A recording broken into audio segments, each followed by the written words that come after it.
Hey, trying to resume where we left off. I don't know what that hiccup was all about. My apologies. He believed in them. So yeah, I feel like this believed in them when it's just in the arms comes across as kind of weaker than what I would think you would want. You know what I mean? Like, sorry. Dad loves superheroes. He believed in them. I feel like that he believed in them is a pretty big, important statement to this character. So yeah, maybe better to get some kind of like really I don't know what the contrast is here. Maybe fists are too much, but maybe a hint of like beginning to like a more closed finger pose here.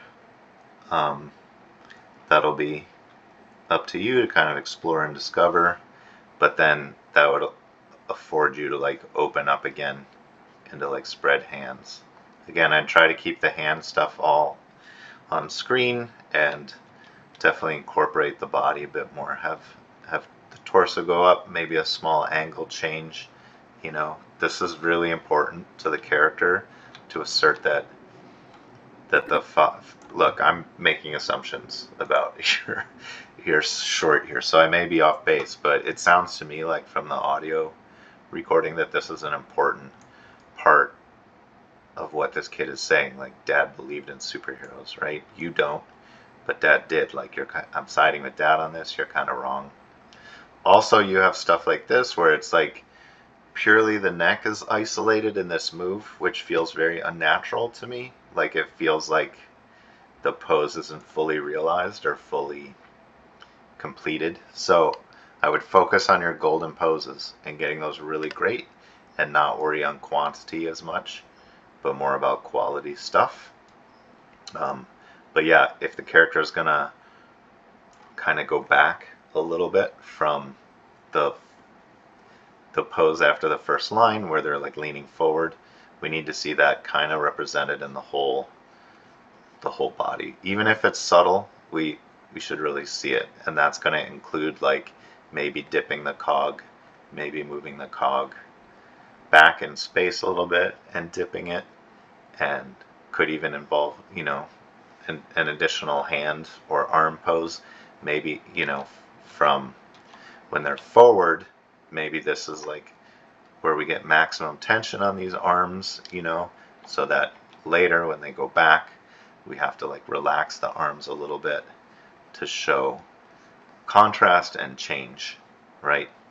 Otherwise it looks like the animation's limited and like it's like, I don't know. I think it'll be stronger if you get all of the body kind of tied into the pose instead of just moving like single individual parts of the body without the other parts being involved. Like these little shoulder tweaks. I don't feel like this is like two different poses, honestly. It just feels like tiny little adjusts. And if there's also posing ideas you can have where the character isn't always in this state where their arms are like out to their side, I mean, I think that's fine to do for a bit. But if the character is just kind of like living in this one pose, I feel like maybe there's some wasted opportunity there, to maybe get a second kind of pose or something else that really emphasizes what they're saying, you know? So you could have, and I'm not saying this is the right call or the right choice for your piece, but putting hands together and leaning forward is almost like I'm begging you to like listen to what I'm saying, right? Um, that says something in addition to this, right? Um, or maybe maybe this isn't the right choice for what you're trying to say and what you want to do. Um, but even like if you would have this character like back up and like cross their arms, you know what I mean? That also says something additional. Like he believed in them. Like I'm putting my foot down, kind of, is what this kid character would say if they're like, I'm right and I'm not really open to debate on this. So think about maybe what could be a second kind of pose or beat with this character um, that kind of, emphasizes what you're trying to say. And, if you're getting into a wide-armed, where did all those drawings go?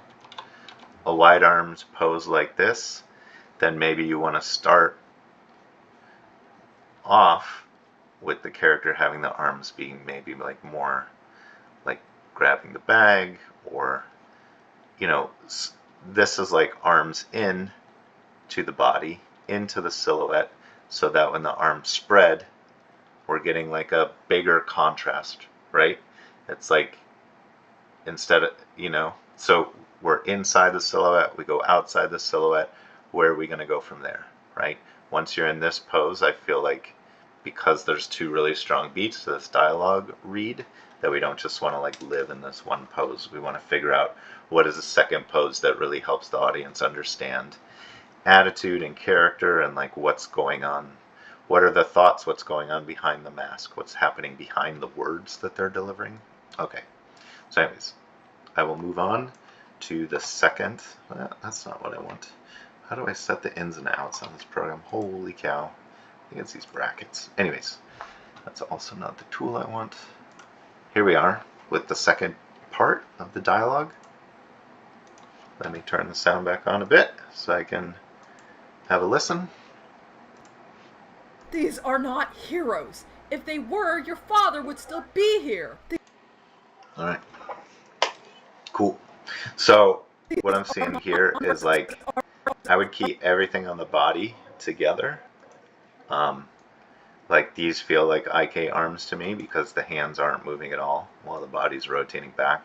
So I want to see, when you make these poses, not just to move one or two controls on the character, but like really realize your key golden poses thoroughly. Make sure that everything is being pushed and designed in a way that like fully supports what you're trying to do with this acting, right? Because like movement is not animation by my definition. Like trying to breathe life and internal thought and making us believe that this is a real life living character is what I think is like truly animation. You know what I mean? So this anticipation pose of kind of like slapping the comic book here is only held for a few frames, like 4 frames, and I kind of miss it when I'm watching through, and I feel like the anticipation of the slap is like far more important. So maybe, if we're starting in this pose, I would maybe not start quite. I mean, this is a fine starting pose. We'll have to like get the hand and the paper kind of like this interface here maybe can be a little nicer. Like I'm not gonna be able to draw this as well as I would want. Hands, they stink to draw. But anyways, make it look like the thumb and this thing is like a little bit held more. And then I don't know if you have controls on this paper to kind of pose it, but it would be nice. Not that it's a comic book, you know what I mean?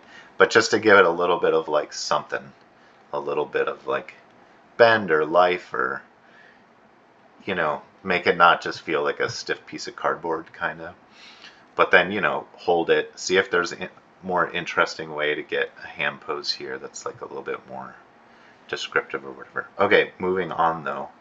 I feel like here is maybe when you would want to start to bring up the hands.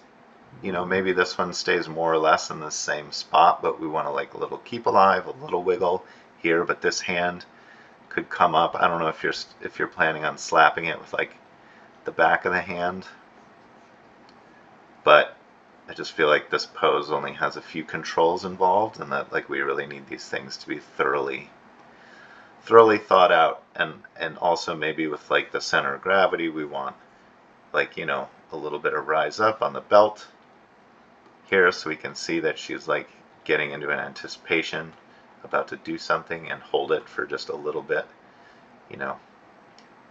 so that when we get to this, again, this doesn't communicate to me that she actually like slapped the comic book. I think we would want this hand maybe to, you have to look at your reference. yeah, get your reference up in here so I can compare what your golden kind of reference pass, what happened there. I don't know if your hand like traveled kind of like through and past the comic book so that it winds up on the other side. You know what I mean? And then, but actually like hitting the comic book, I really like that acting choice that you made because it's kind of like a little act of non-destructive hostility, which is nice. It kind of helps show her emotions and stuff. I can get into the face on future passes. I really think let's get the body acting working before we worry about the face. But once we worry about the face, like we're gonna have to design these brow poses and this eye mask, because right now this is crunching down so far that we're getting some like bad deformations in the geo here, and we're losing this screen left eye completely. And I don't know. There's just, but I want to table that and save that for later until we get like the body and the mechanics like really really solid on all these keys. You know what I mean? I think if we're gonna slap the page here, you know, maybe I don't know what the final position of this page is going to be. Maybe it's like a little bit more down, right? We have the thumb kind of here and we see like the fingers here or whatever. But if we're gonna slap it, you know, like this is a better pose, but maybe even get it close to like where it's gonna be at the end of the slap. So we see a little bit of movement, but it's not like this hand is the hand that we should be paying attention to, like this story beat here. So again, I want to see these poses better realized, you know, get the thumb on there, get the fingers in a way that's nice that we can see them like touching the paper. These fingers here, maybe we can actually like keep these fingers together and like really design this hand pose to be something a little more like graphically clear and readable, stuff like that. You know what I mean? Yeah, because then once we're talking about like designing like the key poses, then everything's going to be stronger. Like I like the tip up of the head here, but this whole time it feels like she's looking here. Feels like she's looking at somebody who's her height, and so you need to keep in mind that she's looking at somebody who's quite a bit smaller and shorter, and that's going to kind of help you also define this power dynamic between them. So, you know, this tip up here is nice, but I feel like she's so tipped up, and that if we had to keep her looking down at the little girl, she would kind of get like this crazy horse kind of thing where like she gets this white above her eyes, which makes her look kind of psychotic, and I don't know that she's in that extreme state yet. So I would say, you know, we need to like tip her head forward here, but I do like this change that you have at the tip up, so maybe, you know, that means we need to pay attention to keeping her head kind of like tipped down more here so that we have a little room to tip her head up here, but not have to have her go so extreme that it's going to push her eyes and her eye direction into like such kind of like a crazy place. You know what I'm saying? So this is why I think like it's super important to like get fewer poses that are like really well established and not just be moving individual components on this character, but try to make it like a full body mechanics performance. We need to know what's happening with her weight shifts here, like, you know, about her cog. What's happening is she, you know, we need the whole body involved. We need the torso involved. We need shoulders involved. We need neck and everything, not just like having one little control moving at a time. You know, I want everything, if you can, keyed on the same frame, and we're trying to describe like a full body performance here.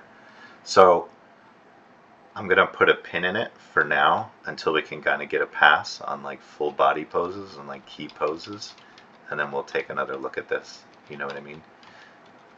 Again, keep in mind that she is speaking to somebody who's probably like at least 2 feet shorter than she is, because eye direction will influence the head posing that you need a lot.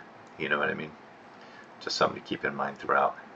So yeah, I want like fewer golden, strong poses, because to me, like doing little things like this is almost like that's fine as a note to yourself about what you're trying to do and when you want to try to do it. But again, like I feel like these aren't as thought out or as resolved as I would want them. Like here, I would want to see some finger curling in, so that when we go to the next pose here, you know, maybe this hand needs to be a little bit flatter. We need to get the fingers like less curled to show that contrast, right? Like this just feels like the exact same hand pose, and all we're doing is rotating whatever this wrist control is. If it's IK or if it's FK, we're just doing like the elbow here. Like just moving one or two controls is not, it's not the thing that we're looking for right now. We want fully realized poses. Okay, I've said that so many times. I'm sorry to repeat myself. Anyways, good start, Luis. Let's focus on quality, not quantity of these poses, where we can like really get in there and design really awesome poses, because that's going to make the breakdowns in betweens and everything so much easier as we move forward, because we have like all of these great landmarks that we're going to be able to work with. Okay, great stuff. See you next week.